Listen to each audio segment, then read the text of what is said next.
Hey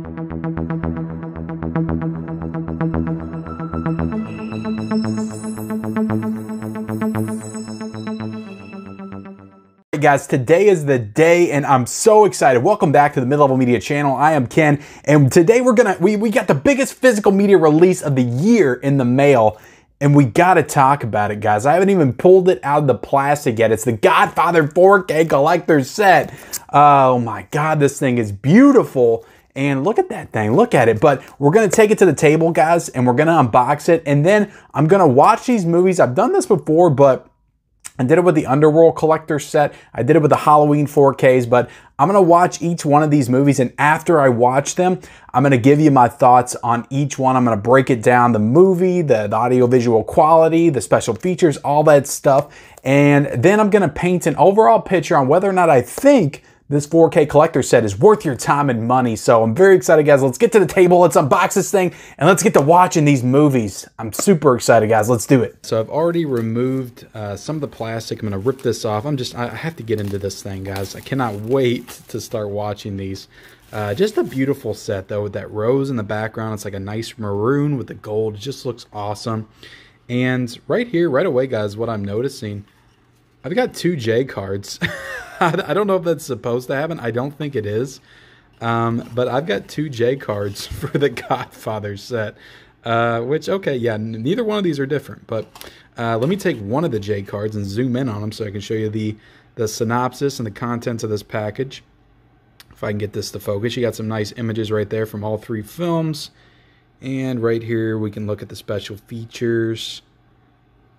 Down here, look at the specs and the runtime for each one of the films. God, this is going to be a long haul of a watch for all 3 of these movies. But yeah, hopefully I can get it done, guys. And like I said, I'm going to be sharing my thoughts after each movie as I finish them.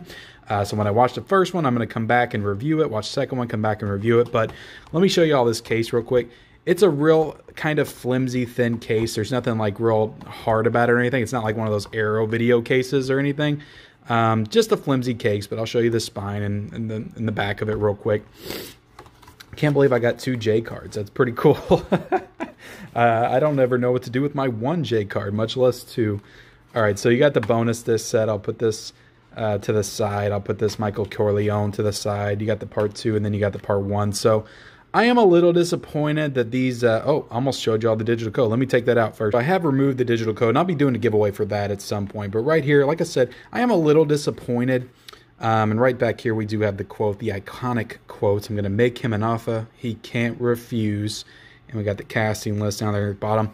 But like these little flimsy cases, this kind of reminds me of like DVD era, like when they would have these little flimsy DVD cases. I think I have Panic Room that's like that.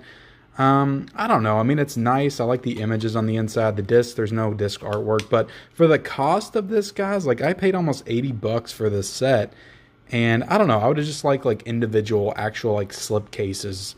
I think that would have been cool. I mean, you know, Sony does a really great job of that with the Karate Kid set, the Underworld set. I would have liked to have seen something similar here. But nevertheless, you know, cool artwork right there. And it looks like we just get the 4K disc with this. So I mean, as of right now, I don't know what's in that bonus disc package. And right here we got the Godfather Part 2. Open it up, and yeah, you got the disc and you got more images from the film right there. And this is the one that I haven't seen. I've seen the first one, but I have not seen the second one. So you're gonna get some very fresh thoughts when I watch that one. Keep your friends close, but your enemies closer. Awesome stuff. I love the artwork on that one though.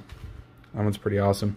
And then the Godfather Part 3, the death of Michael Corleone. So, haven't heard the best things about this film. To be honest, just when I thought I was out, they pulled me back in. That's definitely one of the most iconic quotes. I didn't know that it was from this movie. So, I do love the reds, though, when you open this up on the inside. I think that's super awesome. Those reds are awesome. But yeah, disappointing with these cases for sure. I would have liked a little bit better work with this. And then on the inside, and I don't know if this, I think this fell out. I think this is supposed to be up here, and then it fell out. But we do have the Godfather Part 3, and this is the theatrical and 1991 cuts. So let me go back and look at this real quick. And so this is the coda, and this is just the original Part 3. So I'm not sure what, I think this is like the director's cut. I think this is the definitive cut. So yeah, I'm not exactly sure what all the differences are, but like you get the theatrical and night. So does that mean you get 3 cuts of The Godfather Part 3? I mean, that's pretty cool. And then you got the bonus disc, which has all the bonus features, and that's a Blu-ray disc. So everything else is 4K, and then you get the bonus Blu-ray disc. Well, I need to take this out so I can show you all the full image. I don't want to half-ass this unboxing, you know. So there, it was hiding a little image of Al Pacino down there, so I definitely didn't want to miss that.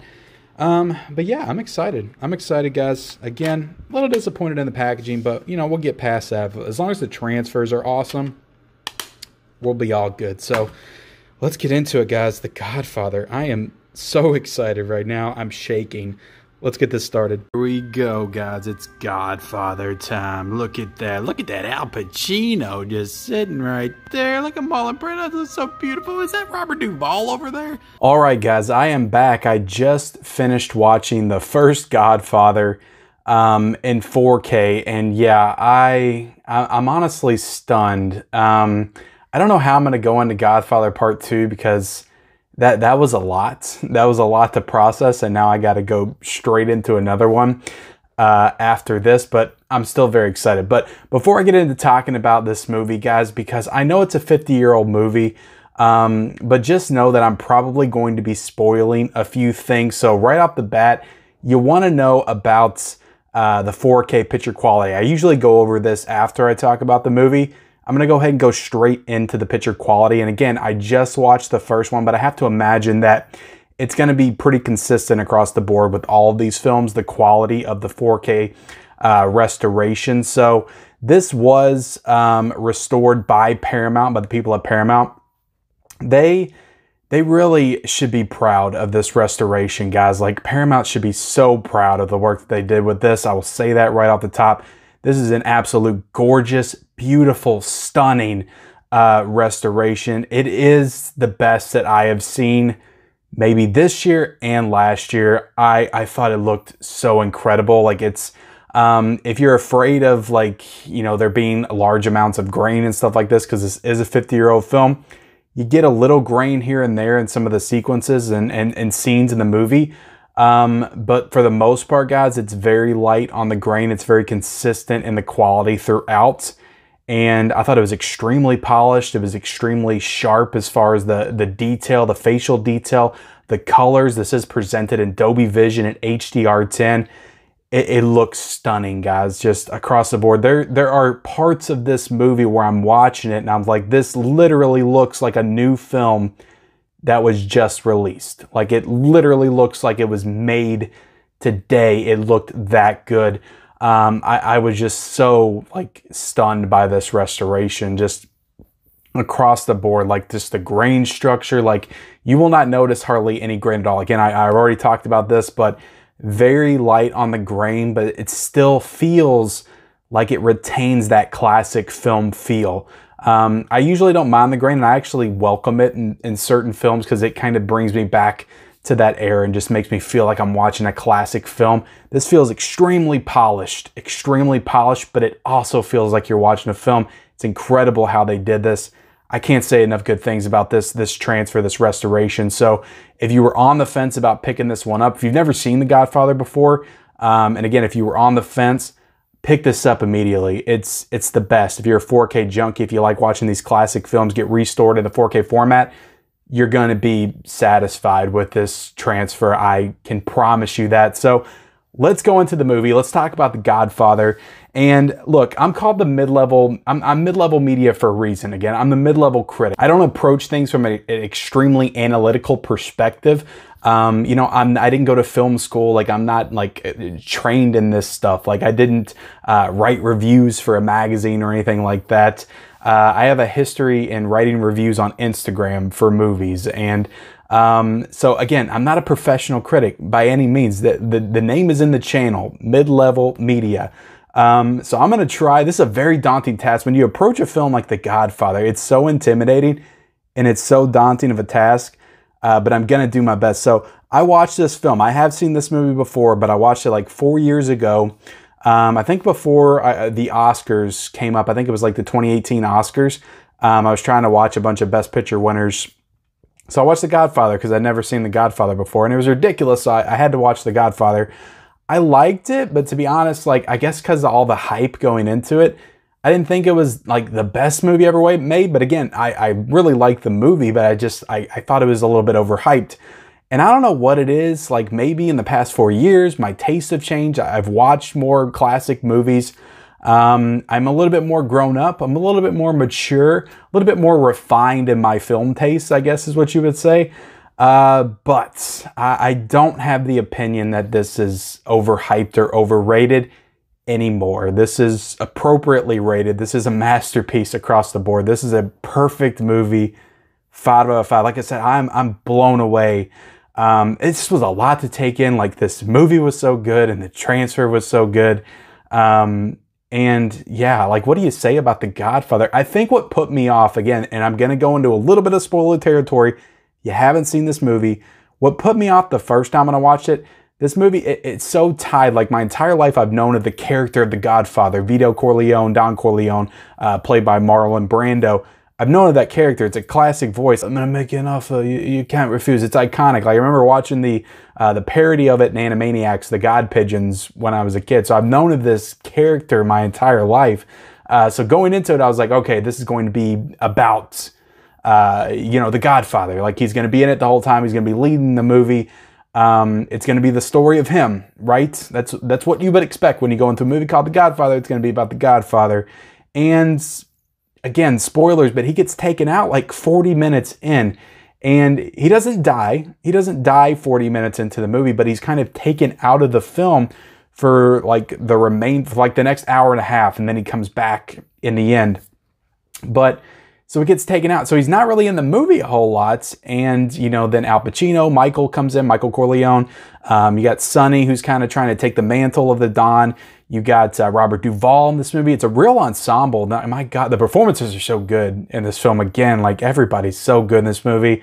I actually feel like James Caan might be like the underrated, like, standout of this movie. He's not the best. I think the best is obviously Marlon Brando and then Al Pacino. So they're obviously the best, but I think like the underrated performance in this movie is really James Caan. I think he's so good and he's so intense in this performance in the film. And I really just buy everything that he does in this movie. Robert Duvall is fantastic as well. And yeah, Diane Keaton's in this movie. She's great. Everybody's so good in this movie. I'm just like entranced. I'm so engrossed. I'm so engaged in every single conversation, every line of dialogue. I'm just on the edge the entire time. There's some incredible scenes and sequences of like extreme tension. That restaurant scene with Michael and you know, the police chief and the head of one of the families is so intense and so thrilling that I was literally on the edge of my seat in that sequence, and I remembered what happened. But it's so good. There's several of those types of scenes in this movie. It's also just an incredibly emotional movie. Some of the performance in this film, in particular with Marlon Brando, some of the things that he has to go through in the movie, involving some of his family members.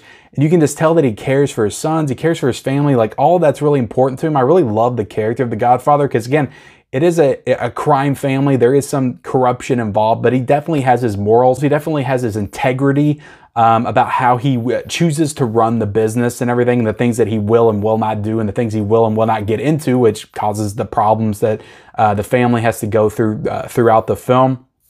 But he's really just handles a lot of emotional weight, and he does it so beautifully. And there's sequences in this movie, like, you know, in particular, the one that really stands out to me is him and Michael in the hospital, where he doesn't really do anything at all, but just lay there, and you just see the trickled tear run down his face when he knows his son is there to protect him after he's been gone for all of them years. And he's kind of made a vow to never get into the family business and the conflict. He's not like that. That's what he tells Diane Keaton at the beginning of the movie. I'm nothing like my family. Obviously, that doesn't ring to be true by the time we get to the end of the film. And yeah, that scene where the tear runs down his eyes, you can see the emotion in his face and just the love that he feels for his son, and just how much he both wants him to step in and take over as the Don of the family, and how much he doesn't. at the same time. And they even go into that in the conversation at the end.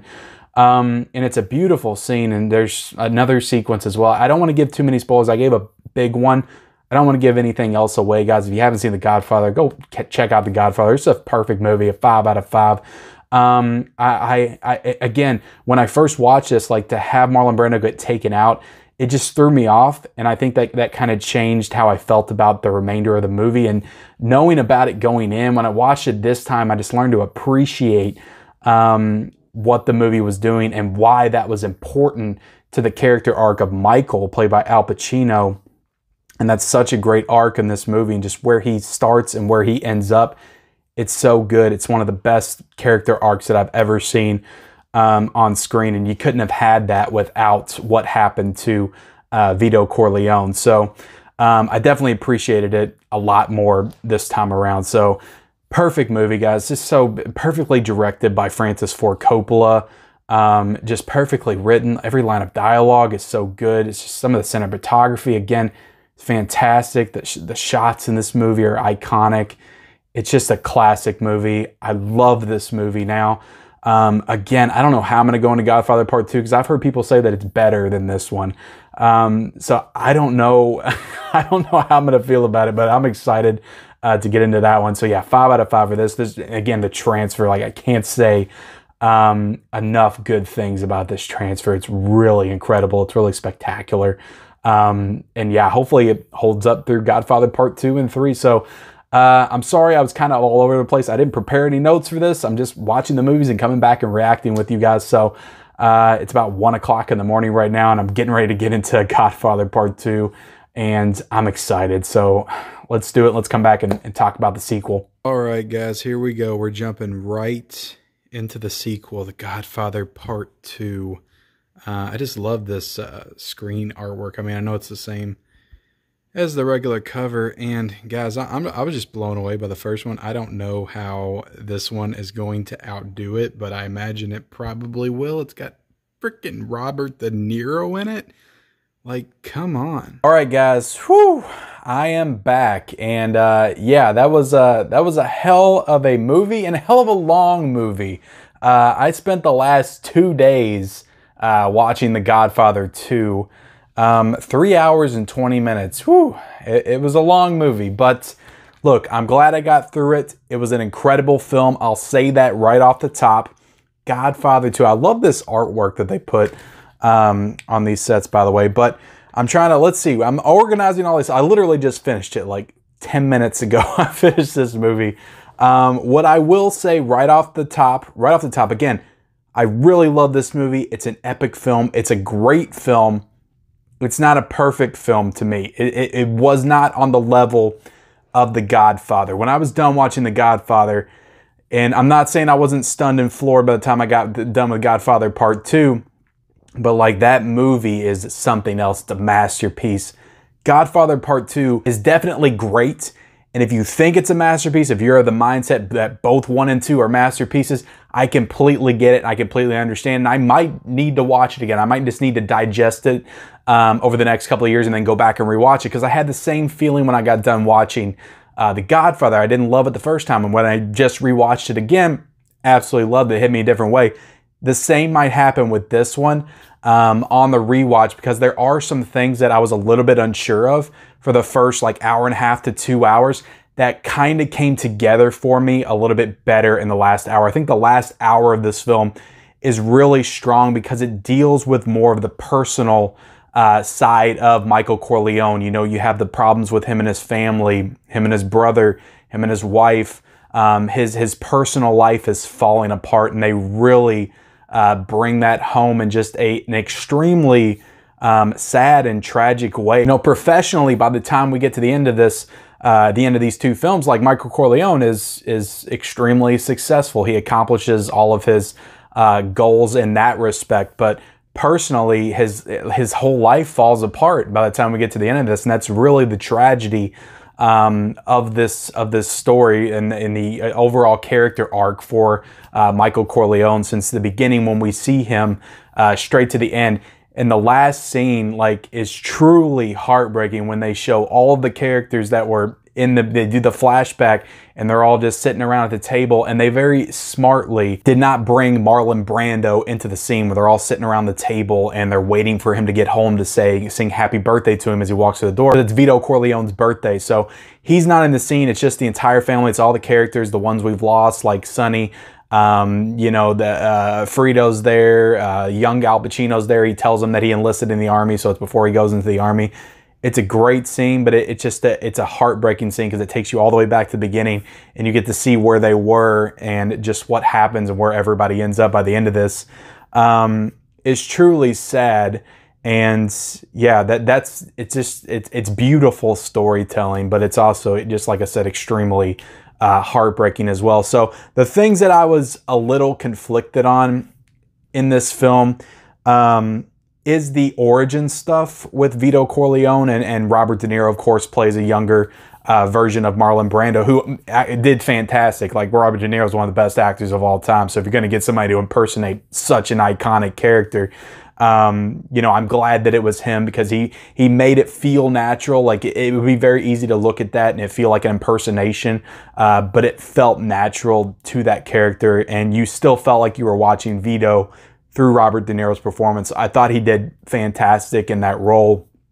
I just don't know if it was completely necessary, because you are going back and forth between his story and Al Pacino, Michael Corleone's progressing story, and it kind of breaks up that little bit, and it kind of threw off a little bit of the pacing, I think. I think that I was finding myself become a little bit disinterested with some of the stuff that was happening in the main storyline when they would go back and flash back to, you know, Vito Corleone, Robert De Niro's character, but like I said, by the time we get to the end of it, I had less of a problem with it, because I get what they were trying to do with it. They were trying to showcase just how he successfully maintained his personal and family life through his, you know, entire professional career, whereas Michael struggled to do that. And was it because of how he was raised, and was it because of some of the stuff that was set up and some of the expectations that were brought to him from his father, that he failed in that respect? Is it because Vito had a different upbringing, that he was able to have a better importance for family than Michael Corleone, who I guess kind of took it for granted a little bit, and didn't really appreciate it like Vito did, because Vito lost all his family at such a young age, whereas Michael pretty much had everybody into adulthood. And also, I just think that, you know, the character of Kay, his wife, played by Diane Keaton, who really gets a chance to shine in this movie with some really great scenes with Al Pacino. So she did a fantastic job in this movie. Definitely was better showcased in this film than I believe in the first Godfather, for sure. Kay's a different character. She's a different person, I think, than you know, Vito Corleone's wife, the mom of the family. And I think, you know, Michael had a certain level of expectations for her as his wife, just watching the relationship between his dad and his mom, because from the beginning of the first film, like, you can just tell, like, his mom and his dad they seem like they really genuinely love each other, and they have a great relationship together. But also, I just think his mom's just a different person than Kay was. She's not able to overlook certain things like his mom was willing to do. So, yeah, I'm trying to, like I said, I'm coming at this very fresh. So I've got a lot of different thoughts in my mind, things I want to express and get out there. But overall, Robert Duvall, again, killed it in his performance. There's a lot of really, really interesting stuff. Some really great moments, for sure. I mean, this is really, you had the rise of Michael Corleone in the first film, and this is really the fall of Michael Corleone, at least in a personal sense. You know, he comes out on top in other things, but when it comes to his personal life and his family, it was really kind of tragic for him, and things didn't pan out like I'm pretty sure he would have liked them to. So it's a great movie. Like I said, fantastic movie. I had some issues with the flashback stuff, just kind of disrupting some of the pace of the movie. And also, I do think it's a case of expectations. I came into this with a lot of people saying that Godfather's great, but Godfather Part Two is the best movie of all time. I've heard that from several people. And the thing is that I can see that. I can see a world where in a couple of years I go back and rewatch this and maybe it hits me a little bit differently. Maybe I'm able to digest certain things better on the rewatch. But God, The Godfather just blew me away. I love that story. That in and of itself kind of felt like a complete story because it gave you really all you needed as far as like the relationship between him and Kay. You knew there were going to be problems. You didn't have to necessarily see it. But definitely having this movie helps hammer home what would inevitably happen to Al Pacino and Michael Corleone as a character. So I do think it's good that we have this piece of material, but The Godfather in and of itself kind of felt like a complete film. And then you get this and just better fleshes out the story. So I really like this movie, guys. Like I said, I'll give it a 4.5 out of 5. But I can't get it quite to that perfect score like I gave the first Godfather, 5 out of 5. So let's get into the transfer, guys, because I know you guys want to know about that. This is another spectacular transfer. I can't say enough good things about this. Across the board, Paramount has just done an incredible job. I would say overall this is a more consistent, solid transfer than the first one, because there were some sequences that were a little fuzzy in the first part. Some stuff you could tell that they just couldn't quite complete the remastering on for whatever reason. Just a couple things here and there, some outside shots and stuff. This one across the board just felt a little bit more consistent as far as just like the overall polish and just the cleanliness of the transfer itself. But also I think that the first one had more like scenes that just stuck out to me, more scenes, more imagery that just popped a little bit better than some of the stuff in here. I just think that aesthetically the first film has more like beauty in its visuals and its scenery and stuff, and this movie doesn't really have it. It's a little bit dimmer, I think, of a film than the first one is, so it doesn't really have those opportunities to shine like the first one. But overall, I just think this is a really clean, polished transfer, and anybody who's a fan of these films is going to be super satisfied with this. You'll definitely be watching these films in a whole new way, like, and especially if you saw these like back in the day, like if you went to the theater to see these, if you're old enough to remember going to the theater, watching it on VHS, all the different iterations through DVD and Blu-ray, like this and you just love these films your whole life, like this transfer is honestly, it's good enough to invoke an emotion, and it might make you cry. It might honestly, these transfers might make you cry. They are so good. So that does it for The Godfather Part 2, guys. I didn't get a chance to dive into the special features, but they were all the same special features from previous releases, Blu-ray releases, DVD releases. And as far as The Godfather Part 3 coda, I know I said at the top that I was going to include that in this review series. I just ran out of time and did not have enough time to get to it. And I wanted to get this review out to you guys as soon as possible. But if you guys want me to dive into coda and do a separate video of that, please leave me a comment down below and let me know. I will get into coda, but I know that that's kind of like the black sheep of this franchise, but I have no problem. I'm definitely going to watch it. I'm going to watch it anyway. But if you guys want a standalone video of me just talking about Godfather Part 3 coda, let me know in the comment section below. I do plan on watching it, and I will give my thoughts probably on Instagram or something. But if you want a standalone video of me talking about coda, I will absolutely do that for you guys. But as it stands with this review, I'm just going to talk about Godfather and Godfather Part 2. So I hope you guys are okay with that. But I appreciate everybody watching. This was an awesome experience watching these two films back to back. They were definitely long, over 6 hours of